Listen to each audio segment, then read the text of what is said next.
একটা জিনিস আছে, আসলে কি সেই জিনিসটা কাছে থাকলে সব কিছুকে আপন করে নেওয়া যায়।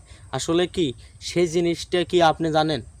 আসলে আমি সেটার নাম বলবো না। আসলে মনে করেন সেই জিনিস আপনার কাছে থাকলেই সব মানুষ, মনে করেন পাড়া প্রতিবেশী, মানে আপনি যেই জিনিসটা চাচ্ছেন সেই আসলে কি সেই জিনিসটার আমি নাম বলবো না, প্রতিটি মানুষ একই কথা বলবে। আসলে কি সেই জিনিসটার নাম আমি বলবো না, কারণ হচ্ছে কি আপনারা জানেন আসলে সেই জিনিসটা যদি আপনার কাছে না থাকে আপনি কখনো কারো বন্ধু হতে পারবেন না, কারণ আপন হতে পারবেন না।